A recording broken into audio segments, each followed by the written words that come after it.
we seeing the downfall of MrBeast in real time? You trap these girls in a circle, get them high on paint fumes, and then you try to f them. He's on the registry for doing some not great stuff to some underage people. There was a homeless guy on the street and you saw an opportunity. I didn't want to speak ill of YouTube's golden boy. If I knew he was going to lose his job too, I wouldn't have done it. I'm done. I can't. I'm done. I'm done. I'm out. Hello my queens and kings, it is your favorite Light Bright Lex, and I got something special for y'all today, but it's the bad special, not the good special. First things first, I am a real one, so I have to address a comment from my last video about MrBeast pertaining Chris Tyson, whose pronouns are now PDF/file. Basically, he said it was a fire video, but he definitely believes Jimmy knew, and I didn't think Jimmy knew. And after what we're gonna discuss today, I might owe him an apology. Because an ex-employee of MrBeast, James, better known on YouTube as Dogpack404. Yo, Editor Lex here. I'm here to make a correction. I kept calling him James throughout this whole video. His name is not James. He never said his actual name, but I'm pretty sure it's just to continue to be anonymous. So please exchange James in your head with Dogpack404 every time I say it. Thank you. Has made a girthy 50-minute expose video detailing more terrible news and testimonies from himself and previous employees. After watching that video, I'm not gonna lie, I'm feeling Dan Schneider Nickelodeon 90s 2000s vibes from this. First things first, James dresses up in classic iDubbbz content cop style, basically where if you put on this fit, you're about to eviscerate somebody. You're about to cease to exist somebody. If you're scared, you're going on PewDiePie. Little PewDiePie! It's over! The first thing that James talks about is that the cameraman on MrBeast's film set was known to make the girls really, really uncomfortable. I have people corroborating the same story that the camera guy who gave the girls a drone was making some girls feel uncomfortable. You trap these girls in a circle and make them sleep on rough turf and get them high on paint fumes and then you try to f them. But this adds a bigger thought that I had. First it was Nickelodeon's camera crew under Dan Schneider. Then it's Kai Cenat's cameraman. Now it's MrBeast's cameraman. Why does every cameraman that works with kids and entertainment want to touch them? I don't get it. Then he moves on to a one-on-one interview section with Jake Weedle, who was a previous writer and on-screen member of multiple MrBeast videos, where they talk about MrBeast having favoritism, nepotism, faking reactions, and scripting scenarios and lines for the video. None of that surprises me, but this does surprise me. He also talks about unfair pay wages. If you're not kissing his then you're not getting paid like the ones that are.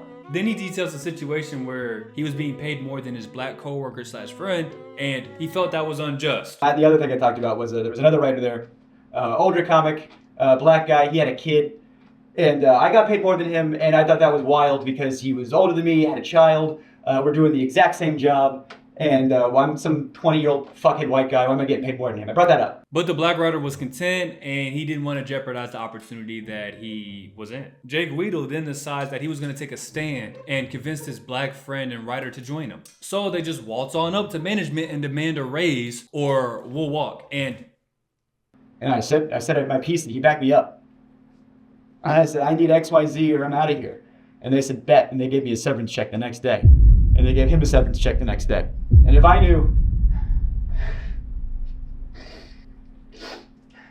he was gonna lose his job too, I wouldn't have done it. Listen, it's fucked up that happened to him, but I'm of the mindset where be careful when you throw out ultimatums. You have to be okay with either choice they choose. Listen, I used to be the king of ultimatums. It was a manipulation tool for me as a business partner and as a boyfriend. I would be hurt when they choose the option I was manipulating them not to choose.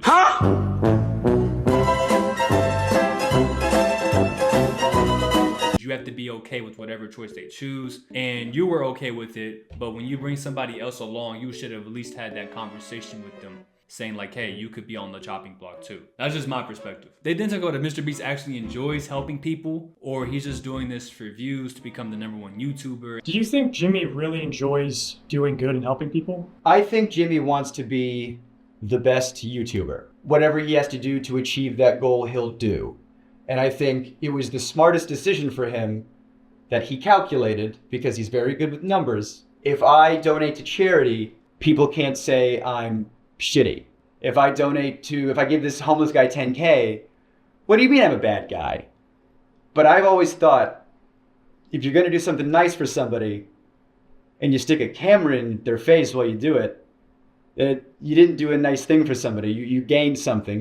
There was a homeless guy on the street and you saw an opportunity. So there's different perspectives on this. The first perspective is MrBeast actually helping people because he can stick a camera in their face, make a clip out of it, and make hella revenue off of it. And then he can gather other YouTubers who are huge and bring them along these charitable events to still boost his channel all together, because you have all these other creators that you may not reach. If you have them all in the video, then you could reach everybody. But on the other hand, MrBeast is able to help and do so much of these philanthropic challenges and events because of the revenue it generates, which in turn helps more people. You would want somebody that's helping so many people to make a comfortable living off of it. And when there's so many rich people that are helping themselves be more rich and not helping nobody else. So if he's making a video out of it, who cares? There's people that aren't doing it at all. And then if you bring in more creators to it, like you did for Team C's and Team Trees, the more awareness it brings in general, which I'm of the mindset of that perspective. Everything has a perspective and context. It's up to you to decide which one that you favor towards. Weedle then describes his bad experiences filming. Him being cut out of a lot of videos and how some videos never came out. Particularly one where he was in the first version of this solitary confinement video. And looking at this picture, it doesn't look like a good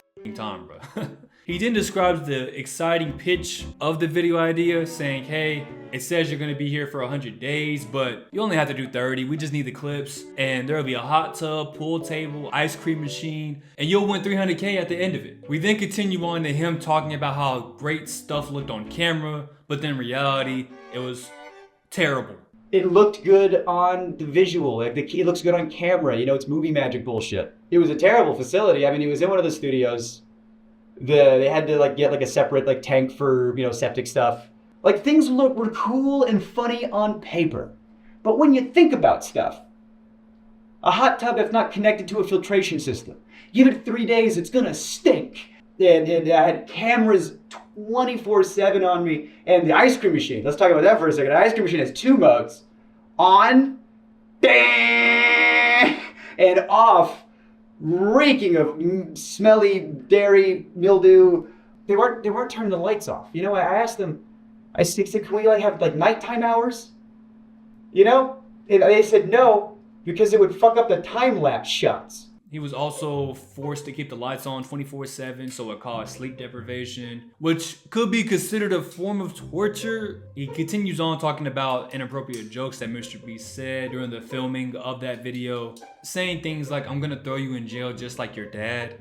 And Jake Weedle's dad is in jail for sexual assault, which is insane to say that to someone's face. I don't want no jokes like that about my family. I would slap the taste out of your mouth.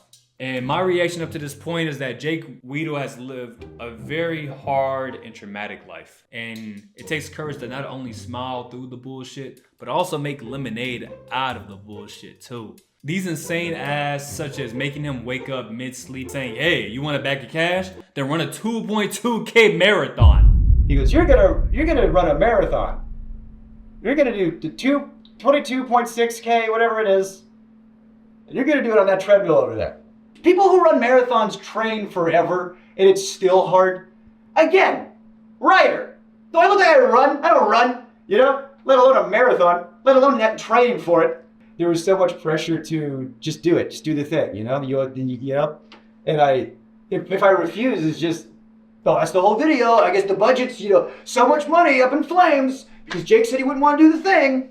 Which is crazy because I ran a 1.5K marathon and I trained for 3 weeks for this marathon, and me and my ex ran it together, right? I crossed the finish line way before her. I did not go back to get her.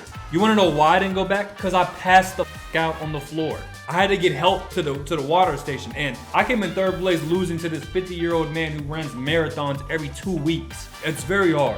At the end of the day, he didn't say no, and he could have. But I get it. Peer pressure is a real thing, especially with life-changing money on the line. Because yeah, you can say no, but can you afford to say no? Like another kid-focused network.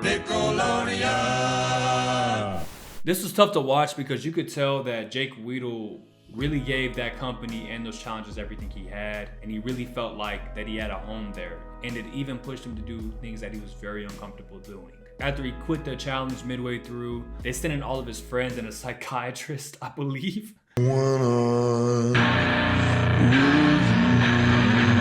The last person to walk in was Jimmy, He then says that there was no apology exchange, and he felt like the only thing Jimmy wanted to be sure of was that he wasn't going to sue him. As if rehearsed by his lawyers. Yeah, you know, your mental health's the most important thing. You know, just want to make sure you're okay. And the last thing we want you to do is... I can almost hear the word sue come out of his mouth. The S, he just stopped right before it got out. I mean, it's definitely Logan Paul-ish. He then says that Jimmy, quote unquote, paid him what he earned, which is over 100K, which to me, I don't think I've made 100K in my entire lifespan. Honestly, I don't think I made 10K in the last 6 years, or maybe my entire life again.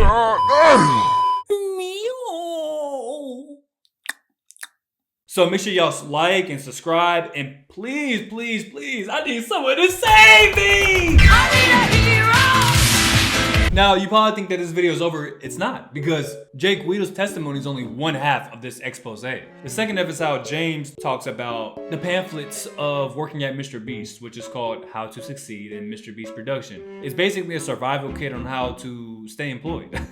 And he highlights this part specifically called No Does Not Mean No. This mindset is insane in 2024. You know how many people that had this mindset that's in jail for SA, grape, but maybe it means something else for MrBeast. I want to show this segment from an internal document at MrBeast called How to Succeed in MrBeast Production. Specifically on page 19, there's a paragraph called No Does Not Mean No. Already insane, because it seems to be co-opting the popular anti-rape slogan. When dealing with people outside MrBeast Productions, never take no at face value. If we need a store to buy everything inside of, and you can call the local Dollar Tree, and the person that answers says, no, you can't film here, that literally doesn't mean shit. If all avenues are exhausted and you are left with a no, that doesn't mean don't try the other Dollar Trees, because the manager of those could be huge fans and willing to bend the rules. Don't stop because one person told you no. Stop when all conceivable options are exhausted. Nope, means the same fucking thing. Because imagine if you shoot your shot at a woman, then you use the no does not mean no mentality, and you call her boss at her job. Call her mom. You show up to the brunch session with the girls, and then you press her kid outside the school saying, why won't your mom fucking date me? Technically, you exhausted all of your options. No, you harassed this woman, and now you're finna be in jail with Harvey Weinstein and P. Diddy.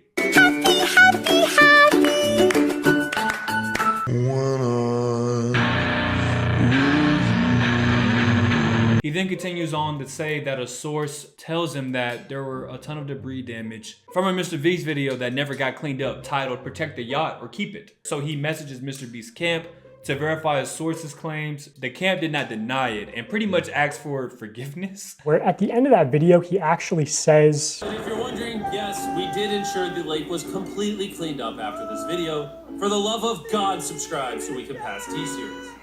Yeah, so he says at the end of the video that they made sure it was cleaned up. I was actually on site for part of this production. I was at this camp. So I decided to send an email out to the camp, basically saying, hey, I heard these rumors. I'm investigating a similar incidents. And the camp responded, actually not denying the claims, going on to say, I am sure that there are no perfect film productions, just as there are no perfect people. I am grateful for the opportunity that we had to host the production crew, and because grace, or forgiveness, has been offered to me so freely, I will choose to offer the same.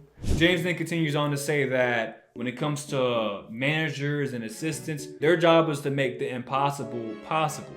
And sometimes when you're on to the next video shoot, stuff like that, accidents happen and you kind of have to embellish and then kind of just disappear. He doesn't blame the managers or assistants for setting this up, because if they didn't, they would get fired and replaced. Overall, we then resume back to the interview with Jake Weedle, saying that the issue is not with MrBeast per se, more about the people he surrounds himself with that make the decisions, including the secret CEO of MrBeast, who has been harassing James, the interviewer, of one of these next videos coming out, because this apparently isn't the only video that he's gonna post for the exposing of MrBeast. So what finally nails this in the coffin for me as the 2024 remake of the horror story known as Dan Schneider Nickelodeon is that MrBeast hired a known registered sex offender. Well, there was a known sex offender, registered sex offender, convicted sex offender, who worked there. He's on the registry for doing some not great stuff to some underage people.